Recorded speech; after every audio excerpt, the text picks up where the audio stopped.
ओम साईं राम श्रोताओं, आपका दिन मंगलमय हो। साईं कथाएं में आपका हार्दिक स्वागत है। आइए आज एक ऐसा अनुभव कहिए, मैं स्वयं का अपना अनुभव कहिए या एक विचार कहिए, आपसे शेयर करना चाहती हूँ, जिस पर मुझे आप श्रोताओं की राय ज़रूर ज़रूर चाहिए। इसलिए आपसे विनम्र आग्रह है कि इस वीडियो को पूरा सुनें और अपना राय ज़रूर ज़रूर दें। हुआ ये कि एक लाइव के दौरान मुझसे किसी ने सवाल किया कि क्या आपने साईं को देखा है, यानी आपका साईं से साक्षात्कार हुआ है? तो श्रोताओं, मैंने जो उस वक्त उन्हें जवाब दिया वो यही कि शायद हाँ शायद ना, क्योंकि साईं को साईं के रूप में, जिस रूप में अब हमारे वर्गीय लोग, हमारे समय के आज के हम लोगों ने तो साईं को कभी भी द्वारका माई में जब वो देह में थे तब तो हमने दर्शन लिए नहीं थे। तो हम अब जो साईं को पहचानते हैं जिस रूप में, वो तो शिरडी की मूर्ति कहिए या फिर तस्वीर कहिए। तो हाँ, मैंने उस रूप में साईं का साक्षात्कार नहीं किया है। ये सच है कि नहीं किया है, मैं झूठ नहीं कह सकती। लेकिन मैं मानती हूँ, ये मेरा मानना है कि मैंने साईं का साक्षात्कार मुझे हुआ है। एक नहीं, 2-3 बार हुआ है, ऐसा मैं मानती हूँ। और यानी ये मेरा अनुभव है। तो अपने उन अनुभवों में से 1-2 अनुभव तो मैं इस चैनल पर शेयर भी कर चुकी हूँ। मैं उसका लिंक भी इस वीडियो के डिस्क्रिप्शन में दे दूँगी। और 1-2 और है जो अभी आपसे शेयर करना बाकी है। धीरे-धीरे मैं उन्हें भी बिल्कुल इस चैनल पर डालूँगी।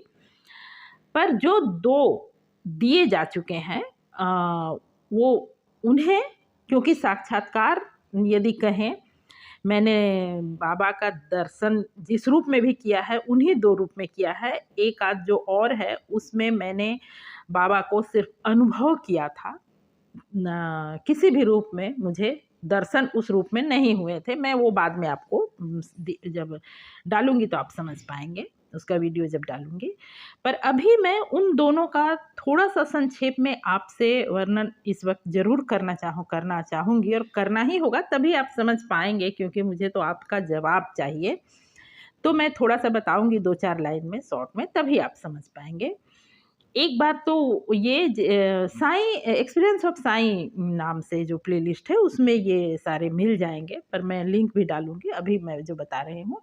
एक तो ये जो एक्सपीरियंस आप में से कुछ लोगों ने जो सुना होगा कि जब मैं शिरडी से लौट रही थी, मतलब हम लोग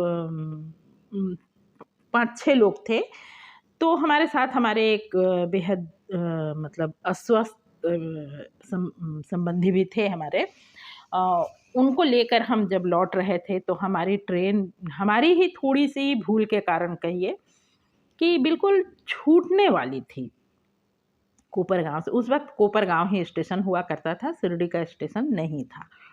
तो कोपरगाँव से हमें ट्रेन पकड़नी थी और हमारी ट्रेन बिल्कुल छूटने वाली थी।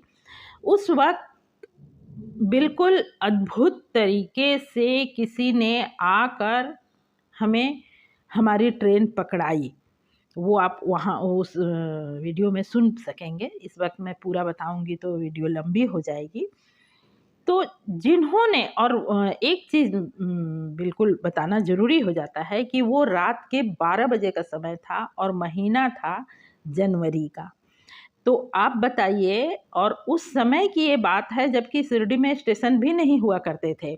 तो यानी कि मैं समझती हूँ कि कम से कम ये 17-18 वर्ष पहले की बात है।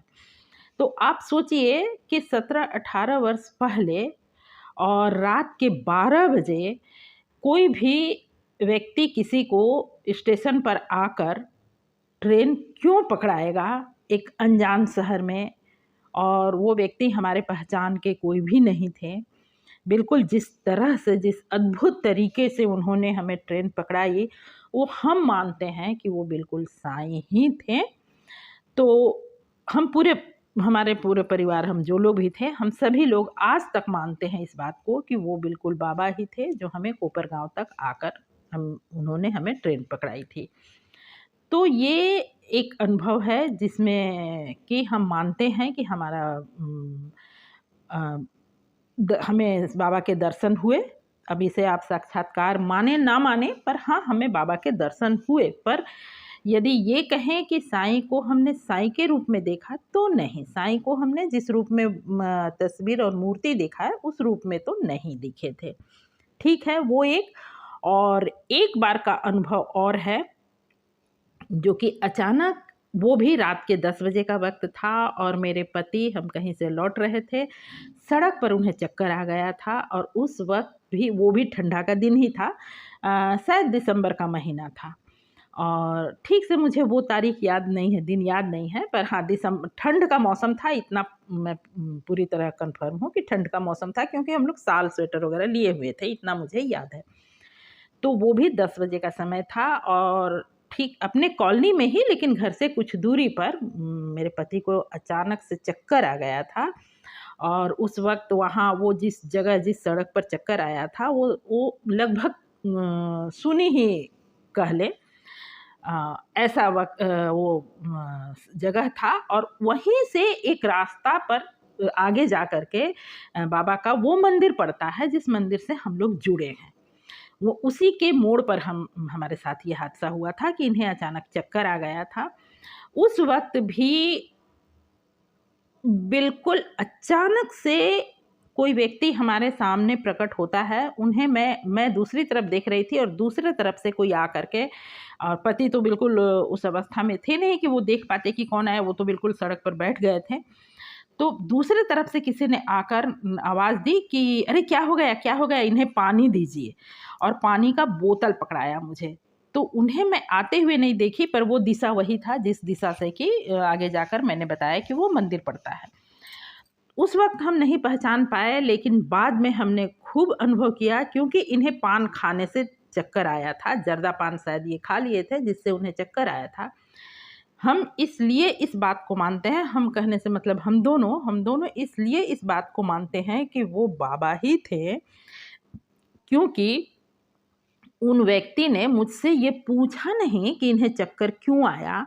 और बेहद मतलब एक होता है ना कि आपके अपने जो आपके मतलब वरिष्ठ हों, आपके घर के बुजुर्ग जो हों, या आपके घर के जो आपके अभिभावक हों, वो जिस भाषा में, जिस लहजे में कहते हैं, उनका वो शब्द आज भी मेरे कान में गूंजता है कि उन्होंने बड़े ही अधिकारपूर्ण आवाज़ में कहा था कि तू इतना पान खाता क्यों है।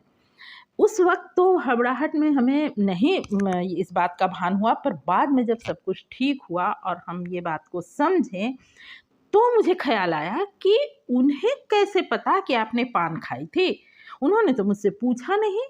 फिर वो ये कैसे बोले तू इतना पान खाता क्यों है? और जिस जगह पर, जिस तरह से, जिस रूप में वो प्रकट हुए थे, हम दोनों का मानना है कि वो बाबा थे। हम मानते हैं कि वो साईं थे। पर मुझे जो आपसे जानना है, जो पूछना है, वो मैं बताना चाहूँगी। इस पर एक जो मेरे मन में जो भाव आता है, इन बातों को सोचने के बाद, हालाँकि हम ये बात को मानते हैं कि साईं थे, पर इससे आगे हमने कभी सोचा नहीं था। जब उस दिन मुझसे किसी ने पूछा कि आपका बाबा से साक्षात्कार हुआ है, तो मेरे मन में एक ख़्याल आया कि एक बात है श्रोताओं, यहाँ आप थोड़ी-सी मेरी बात पर गौर करें और बिल्कुल ज़रूर मुझे अपना अनुभव, अपना जवाब दें कि आम तौर पर होता ये है कि आप किसी अनजान व्यक्ति से भी अगर मिलिए और उससे 2-4 शब्द बातें आपकी हो जाए, तो उसके बाद बेशक आप महीनों बाद उस चेहरे को शायद नहीं पहचान पाए, या आपको वो चेहरा याद ना रहे। पर थोड़ी देर बाद, 1-2 दिन बाद, तो वो चेहरा याद आता है। हल्का-फुल्का तो ज़रूर याद आता है, कम से कम इतना तो याद आता है कि हाँ, उन्होंने इस तरह का वस्त्र पहना था। कुछ भी, पूरा ना सही, हाँ, थोड़ा तो ज़रूर याद आता है कि हाँ, इस कलर का वस्त्र पहना था, इस ढंग का वस्त्र पहना था, शर्ट पैंट पहना था या धोती पहना था या पैजामा पहना था, कुछ भी तो थोड़ी ना थोड़ी कुछ भी याद तो आती है। पर श्रोताओं, हमें सिर्फ वो आभास याद है, वो घटना याद है, आज भी एकदम अक्षरांश में बता पाती हूँ, हम दोनों या उस वक़्त जब हम लोग जो 6-7 लोग थे सभी लोग, कि हाँ, इस तरह से ये शब्द हुआ था, ये इंसिडेंट मतलब घटना हुई थी। पर कुछ भी याद नहीं आता है कि वो चेहरा कैसा था, उन्होंने पहन क्या रखा था। उसके दूसरे-तीसरे दिन भी याद नहीं आता है।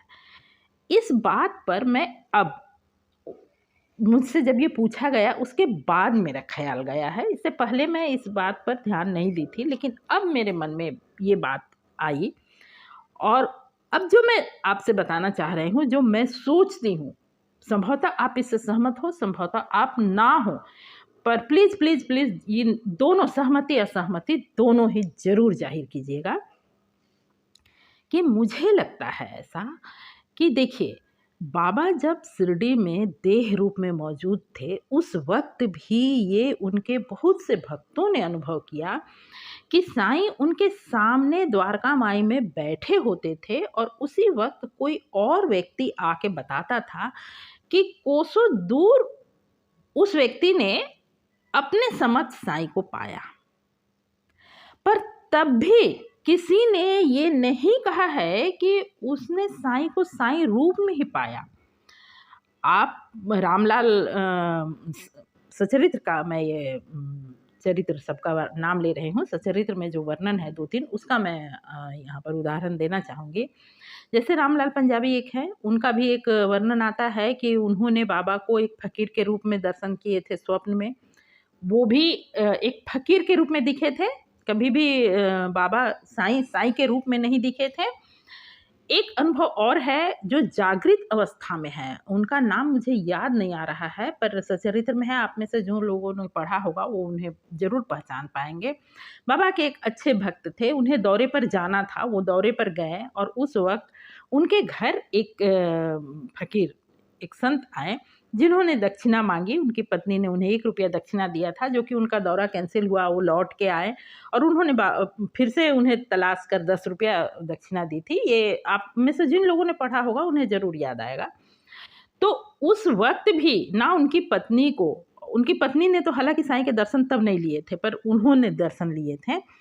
तो इन दोनों को भी साईं के रूप में दर्शन नहीं दिए थे। उस रूप में नहीं जिस रूप में उन्होंने द्वारका माई में उन्हें देखा था या देख रहे थे। उस वक़्त तो साईं थे, द्वारका माई में मौजूद थे शरीर रूप में, पर उस रूप में वो नहीं दिखे थे। वो अलग ही रूप में, मिलता-जुलता रूप में दिखे थे। तो मुझे ऐसा लगता है, मैं ऐसा सोचती हूँ, आप बताइएगा ज़रूर। मैं ऐसा सोचती हूँ श्रोताओं कि देखिए, जो शरीर साईं ने द्वारका माई में रहते वक़्त अपनाया था, जिस शरीर में वो रहे थे उतने वर्ष, वो शरीर तो कहीं जाता नहीं था ना। उस वक़्त भी वो शरीर चलकर तो जाता नहीं था ना अपने भक्तों के पास, जब वो जाते थे कुछ अनुभव के लिए। जब वो ऐसे जैसे कि राहता रुई जाते थे वो अलग बात है, पर अपने किसी भक्त के मदद के लिए जब जाते थे, तो उस शरीर से वो चलकर तो जाते नहीं थे ना। शायद यही कारण था कि वो शरीर नहीं नज़र आता था, वो रूप नहीं नज़र आता था। और साईं यूँ और नहीं याद रहने का मुझे जहाँ तक लगता है, वो शायद इसलिए कि वैसे तो साईं निराकार है ना। हम बाबा को मानते क्या हैं? हम बाबा को परब्रह्म मानते हैं और हैं, बिल्कुल साईं परब्रह्म हैं, इसलिए वो निराकार हैं। तो जब उनका कोई आकार नहीं, तो हमें आकार कैसे याद रह सकता है? वो जो रूप हमें आभास होता है, जिस रूप में वो हमारी रक्षा कर देते हैं, वो एक उनका आभासीय रूप होता है, जिसे कि हम मनुष्य समझ पाएँ। क्योंकि हमें अगर अगर कोई रूप ना दिखे, एक आभास ना हो, तो हम आवाज़ को समझ नहीं पाएँगे, पहचान नहीं पाएँगे, मदद नहीं ले पाएँगे। अब आप कल्पना कीजिए, मैं थोड़ा-सा यहाँ पर आपसे थोड़ा-सा आपका ध्यान आकर्षित करवाना चाहती हूँ यदि मुझे उस सड़क पर कोई व्यक्ति नज़र नहीं आता और हवा में लटका हुआ एक बोतल नज़र आता, तो क्या मैं उससे मदद ले पाती और क्या मेरी मदद होती, या कि मैं और भी भयभीत होकर, उन्हें तो शायद चक्कर आया था, मैं तो बेहोश ही हो जाती। ये संभव था ना? आप बिल्कुल कल्पना करके देखिए। इसलिए बाबा एक शरीर में तो नज़र आए, पर वो चेहरा, वो रूप मेरे नज़र में रह नहीं पाया। बाद में मुझे आज भी ये आभास तो होता है कि इस रूप से, मतलब इस साइड से वो आए थे, इस साइड से आवाज़ हुई थी और उन्होंने मुझे बोतल पकड़ाया था। पर यदि कोई मुझसे पूछे उसके दूसरे सुबह भी कि वो उनका नैन नक्श कैसा था, उन्होंने पहन क्या रखा था, नैन नक्श की बात जाने दीजिए, उतने हड़बड़ाहट में कोई नैन नक्श पर इतना चंद सेकंड में नज़र नहीं डालता, पर कम से कम क्या पहन रखा था, किस कद काठी के थे, तो कुछ भी याद नहीं है श्रोताओं, कुछ भी याद नहीं आया था मुझे और ना आता है। तो मुझे लगता है कि शायद इसलिए कि साईं निराकार हैं, उनका कोई रूप नहीं, और जो रूप उन्होंने शिरडी में पकड़ा था, वो रूप उनका सिर्फ शिरडी में ही था। उसके बाहर वो जब भी अपने किसी भक्त का मदद करते थे ना, वो निराकार रूप में ही करते थे। जो आकार हम मनुष्यों को नज़र आता था, समझ आता था, आभास होता था, वो एक आभासीय रूप ही होता था। वो रूप कहीं और उसके बाद विद्यमान होता ही नहीं था, तो दिखे कैसे? शायद यही कारण होगा, मैं ऐसा सोचती हूँ। आप इससे सहमत हैं या नहीं, या आप में से भी कुछ लोगों ने अनुभव यदि किया है, ज़रूर किए होंगे, मुझे पूरा विश्वास है कि किए ही होंगे। बाबा इतने दयालु हैं कि अपने भक्तों के अनुभव मदद के लिए आते ही हैं, तो आप में से भी कुछ लोगों ने ये इस तरह का अनुभव प्राप्त किया होगा। तो क्या आपको उनका वो रूप याद है? आप आज समझ पाते हैं कि उन्होंने पहना क्या था, उनकी कद-काठी कैसी थी? नैन नक्श को रहने दीजिए। यदि हाँ, तो प्लीज़ मुझे कमेंट करके अवश्य बताइएगा, मुझे अच्छा लगेगा। ये एक बिल्कुल अलग तरह का मेरे मन में एक भाव आया, उस लाइव के दौरान पूछे गए सवाल से ही मेरे मन में ये मंथन चल रहा था और मुझे लगा कि इसे आपसे शेयर करना चाहिए, क्योंकि आपसे शेयर करने से मुझे ये लाभ होता है कि अधिक लोगों तक पहुंचता है और अधिक लोगों से कुछ ना कुछ मुझे इसका जवाब मिलेगा तो अच्छा लगेगा। तो प्लीज़ प्लीज़ आप अपना अनुभव मुझे ज़रूर बताएं। आज के लिए बस इतना ही। अब तक वीडियो में बने रहने के लिए हार्दिक धन्यवाद। ओम साई राम, नमस्कार।